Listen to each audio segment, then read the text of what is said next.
How much? This is a question that every salesman gets asked all the time, or every freelancer or every entrepreneur. How much? And the question is so important that not answering it well can put an end to further sales or further ability to sell to that prospect. And answering it well can become a game changer for your sales experience.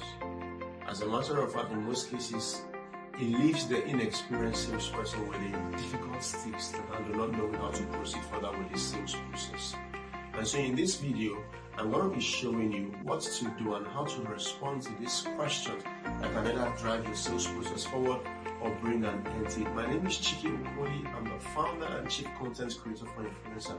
If you're new to this channel, I'd like you to do me a favor. Click on the subscribe button and turn on notification. I share videos every week on sales and marketing, on how to turn your passion into a profitable knowledge online, and I share wisdom on business productivity. Without wasting much time, let's dive right in with you guys.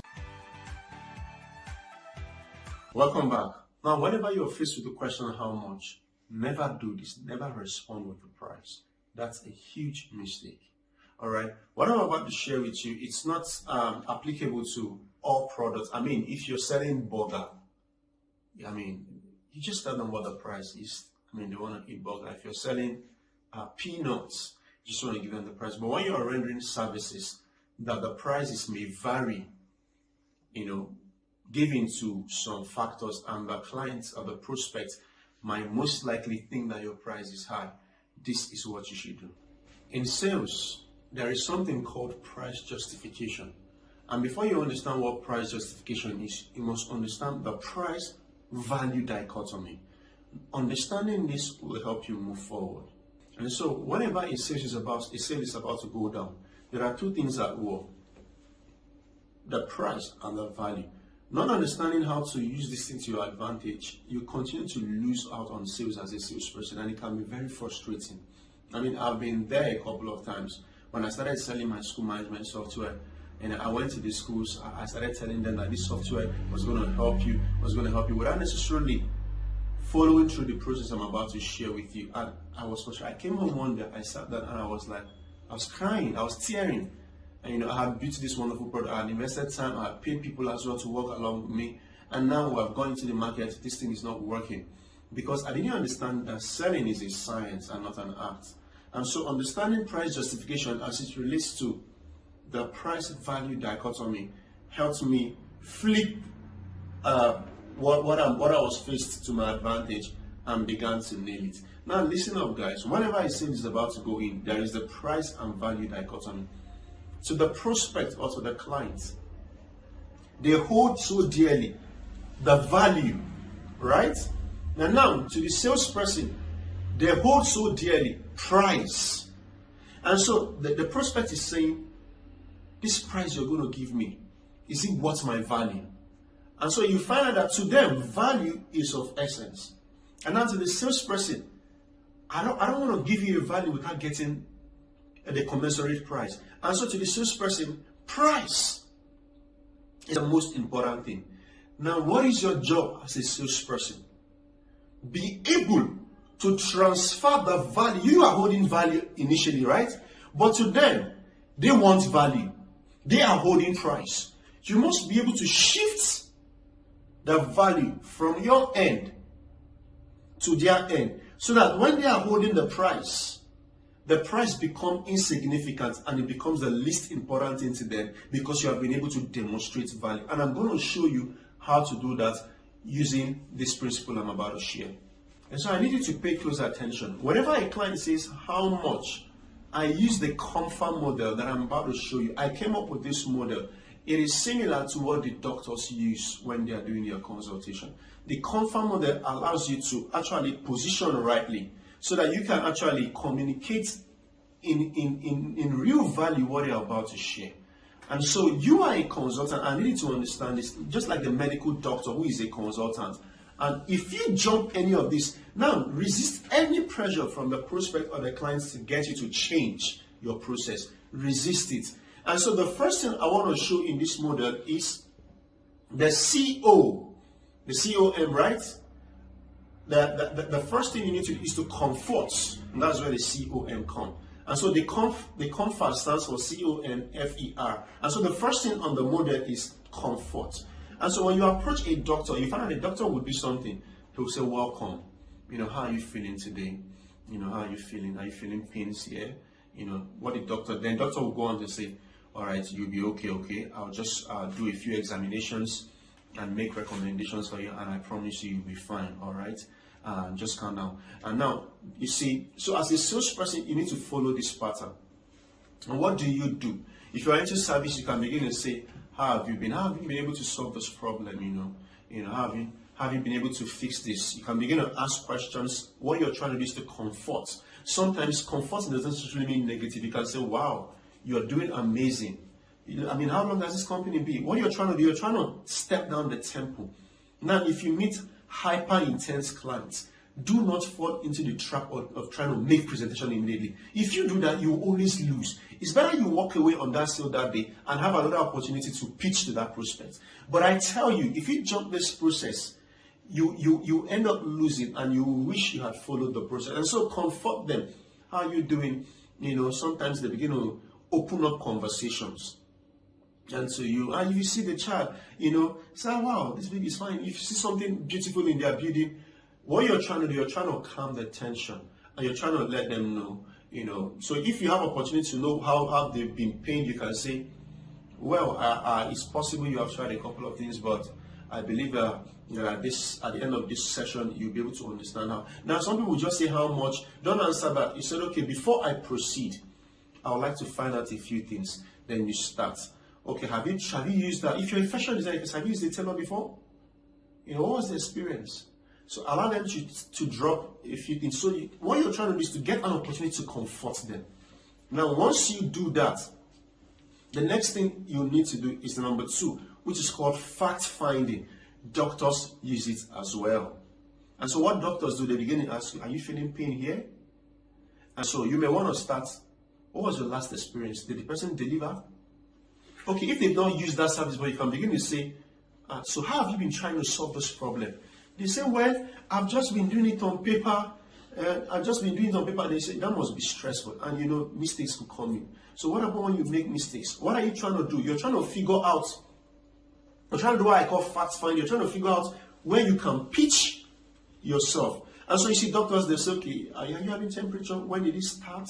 What they are trying to do, they're trying to do fact finding. Now, don't just jump into, at this point, you're trying to get them to expose their pain points. How is it hurting them? Keep on asking questions, and now when you ask questions, you've got to do something. Listen. And let me say this. Salespersons that talk too much, they end up getting poor. They are always poor. Listeners are usually the rich people. And so when you ask questions, relax and sit back. Pay attention to them. Now, when people talk longer, they release so much information.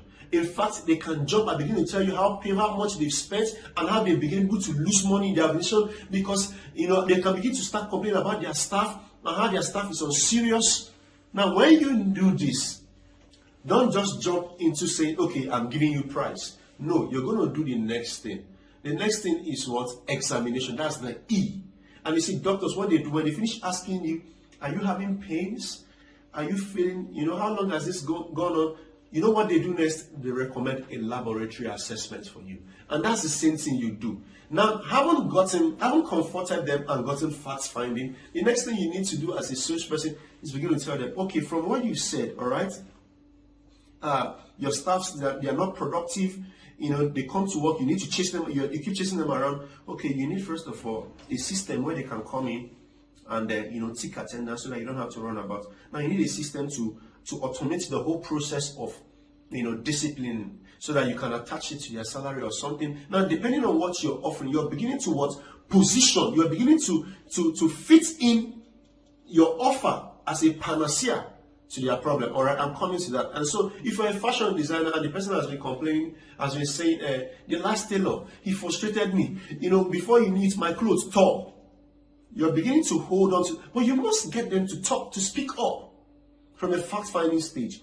And so you're beginning to say, okay, The person has said, I want to use, like a fashion designer, for example, I want to use this clothes for my next, and I need it to be ready within a short period of time. You're getting your point. You're going to say, okay, from this kind of design you say, you're going to need this kind of material, and you're going to need these yards, and you're going to need these accessories to make it beautiful, and you need this within a short period of time. That's when I'm going to include more than one.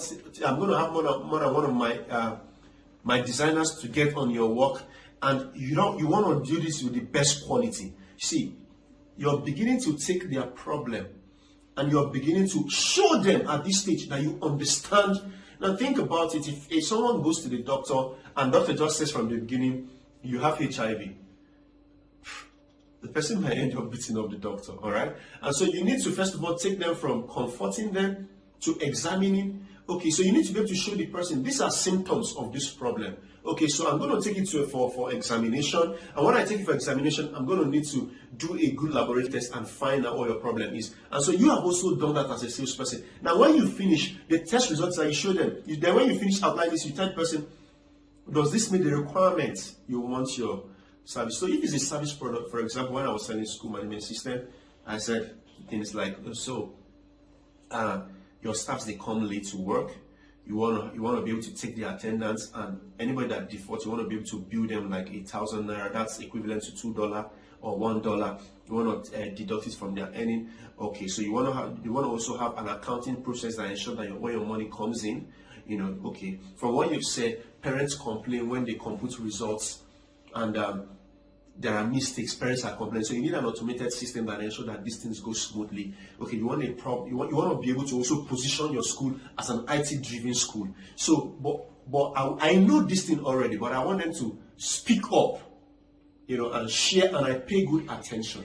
So once they do that, and I've been able to show them, okay, clarify, and I've shown them that I understand. The next thing, all right, is the last stage, and that's what I'm about to share with you. And so the next thing is recommendation. And so I'm going to be showing you recommendation. I'm going to be saying, okay, you need this, you need this, you need this, and from what you need, this is what it's going to cost. Now at this point, initially, if you came the first time, the person says, how much? You just say 10,000 naira, and okay, just say $100. The person will wonder, what am I getting for $100? And so, but when you show price justification using the value price dichotomy to your advantage, when you do that, at the point when you make an offer and say, I'm going to sell this for 25,000 naira for you, I'm going to sell this for 30,000 naira, and when you say that to re-emphasize, I'm going to give you quality, I'm going to give you, and I'm going to do this within a short period of time, you're going to stand out in the crowd, the person will say, wow. At that point, the price is no longer the problem. The problem will not be, I know this thing is worth this price, but will I be able to afford it? All right. And so, do not fall into the trap of the pressure. When I was doing website designing initially, so I'll just get clients, how much will you design a company website? I will go this way. I said, there is no two website that is the same, even if you're in the same industry. Why? Because what you want to achieve with it is very from what this person want to achieve with it. But if I'm going to give you a price, I want to ask some questions. What do you want to achieve with these websites? I get them to start talking. When they finish talking, then if there are things that are missing, I'm going to begin to ask them, do you want to, you want to be able to chat your customers' life. You want people to be able to pay online. I'm trying to dig my well further. So after that, I'll begin to say, okay, you need this, you need this, you need this, and this is how much I'm going to charge you for the website. At that point, I've been able to sufficiently justify my price. And so I hope with these few points I've made, I'm able to convince and not to confuse you that giving price upfront whenever a client asks you how much is not a good idea. I hope I've been able to convince you that justifying price using the price and value dichotomy is the best way to go. My name is Chike Okoli. I'm the founder and chief content creator for Influencer. If you're new to this channel, I'd like you to do something. Click on the subscription button and turn on notification. Every week I share beautiful content. So if you've been blessed by this, and if you're blessed by this, I'd like you to do something. Go leave a comment after subscribing. Leave a comment and let me know what you think. See you in the next couple of videos.